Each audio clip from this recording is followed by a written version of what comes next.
Stress हा एक अतिरिक्त अवयव माणसाने स्वतःच्या शरीराला जोडून घेतलाय. स्ट्रेसमुळे आपल्या शरीराची प्रत्येक सिस्टीम अफेक्ट होते.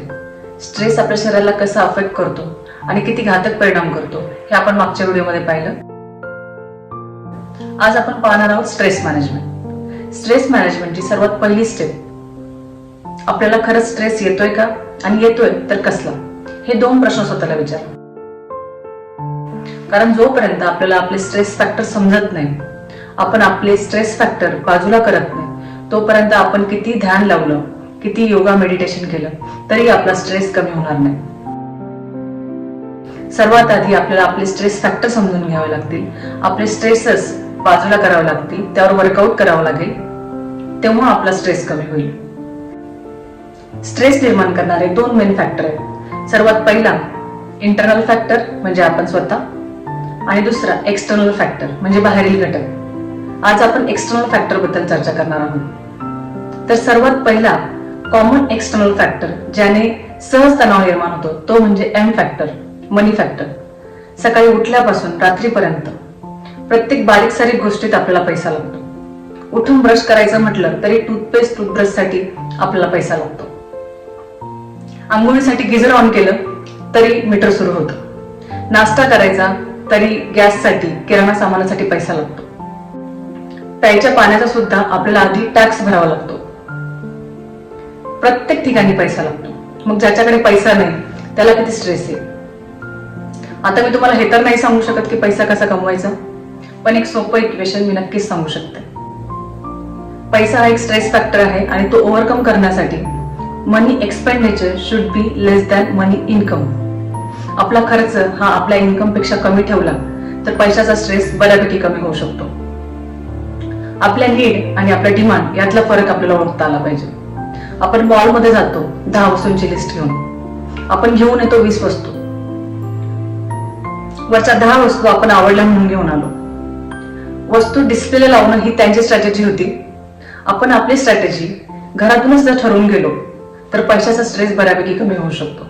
त्यानंतर दुसरा कॉमन फॅक्टर आहे फॅमिली आणि रिलेशन. फॅमिली आणि रिलेशन कडून येणारा स्ट्रेसही बऱ्याच प्रमाणात आहे. माणूस हा वेगवेगळ्या इमोशन्सनी भरलेला आहे. त्याला दुःखातही माणसं लागतात, नातीगोती लागतात, आणि आनंदातही सेलिब्रेशनसाठी त्याला माणसं लागतात, नातीगोती लागतात. त्यामुळे फॅमिलीकडून येणारा स्ट्रेसही बऱ्याच प्रमाणात असतो. हा स्ट्रेस कुणाही कडून येऊ शकतो.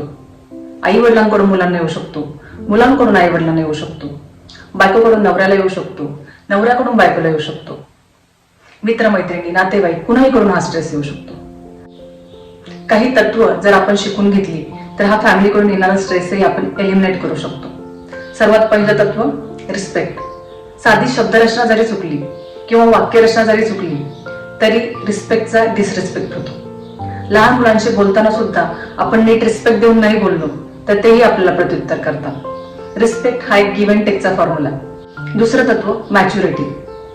कुठल्याही रिलेशनमध्ये कुठे बोलायचं आणि कुठे शांत राहायचं, कुठे झुकायचं आणि कुठे डिफेंड करायचं, एवढी जरी मॅच्युरिटी आपल्याला आली तरी लाईफ खूप सॉर्टेड होऊन जाईल. त्यानंतर तिसरं आणि चौथं तत्व लेस एक्सपेक्टेशन आणि मोर पेशन्स. तिसरा कॉमन स्ट्रेस देणारा फॅक्टर म्हणजे आपलं काम, आपलं वर्क. तुम्हाला काय वाटतं, कुठल्या कामामुळे जास्त स्ट्रेस येत असेल? कुठलं काम जास्त स्ट्रेसफुल असेल? एका इंजिनियरला जास्त स्ट्रेस असेल की एका डॉक्टरला? एका बिझनेसमॅनला जास्त स्ट्रेस असेल की एखाद्या गव्हर्नमेंट एम्प्लॉईला? बायकोला जास्त स्ट्रेस असेल की नवऱ्याला? प्रत्येक फील्डमध्ये वर्क प्रेशर हे असतंच. प्रत्येक फील्डमध्ये कमी अधिक कामाचा तणाव हा असतो. प्रत्येक फील्डचे ज्याचे त्याचे प्रॉज अँड कॉन्स आहेत, हे सर्व आपल्याला माहित आहे. तरी आपण आपली तुलना इतरांशी करत राहतो. आपल्या कामाची तुलना इतरांशी करत राहतो. दुसऱ्यांचं काम आपल्यापेक्षा बेटर कसं आहे, दुसऱ्यांच्या कंडिशन आपल्यापेक्षा फेवरेबल कशा आहे, या गोष्टींची तुलना. या सतत होणाऱ्या कंपॅरिझनमुळे आपल्यात असणारे चांगले गुण सुद्धा आपल्याला इतरांच्या तुलनेत कमी वाटू लागतात आणि त्यामुळे आपला कॉन्फिडन्स कमी होतो. आपल्याच कामात आपल्याला निगेटिव्हिटी येते आणि स्ट्रेस यायला लागतो. प्रत्येकाला हिमनगाचा वरचा भाग दिसतो.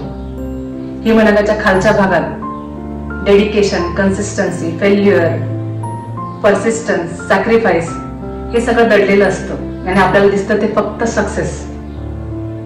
तुलना करायचीच असेल तर स्वतःशी करा, स्वतःच्या प्रयत्नांशी करा.